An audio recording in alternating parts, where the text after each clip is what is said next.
This episode, I'm heading back to my favorite place to ride in North America, Pisgah National Forest, and I'm going to check out Bennett Gap.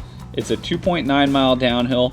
It's super easy to shuttle, or if you got the motivation, you could pedal the 3.5 mile gradual gravel road climb. From the parking lot, you're going to start with a short gradual climb on some double track, and that's going to send you into this field. Be ready for some pretty tall and some pretty thick vegetation. I find that the best way to slice through this stuff is with a sweet wheelie. After that, you're going to have a short bit of some smooth stuff, and then you'll head into your first fast downhill section. This is a little rugged, but it's pretty predictable, so just enjoy the ride before you hit the first technical section. There's two ways through this. This is the first way, the roundabout on the left-hand turn, or you can go straight down the gut. This is a little bit steeper and a harder left turn at the bottom, and then you'll hit some more rowdy, steep stuff before the first technical climb.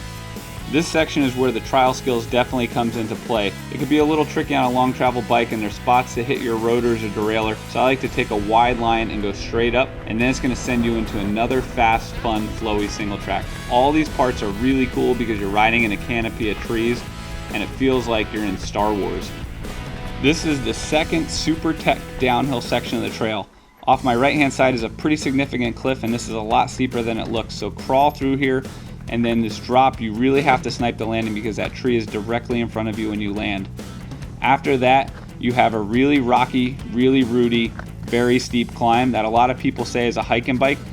But if you choose the right gear and you use some trial skills, it's definitely rideable.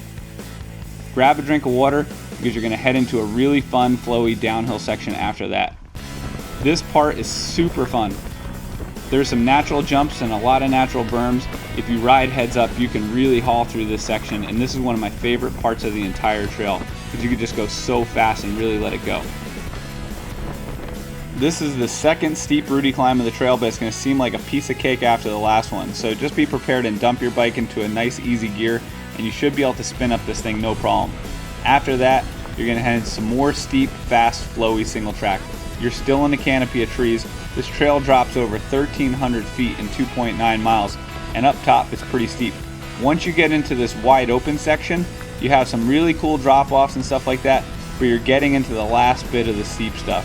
After this, you're going to go into some more flowy single track, but it's a little bit mellower, and you can pretty much ride the lower section brakeless.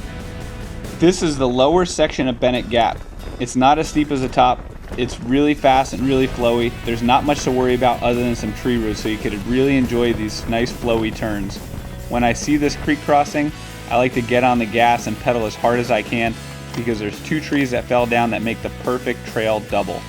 I like to ram my front tire into those and double them up, and then you have one last trail feature, which is a rock blocking the trail. I like to do a nose bonk on it. If you've made it this far and you're still in one piece, get ready to high-five your buddies because you just cleaned Bennett Gap.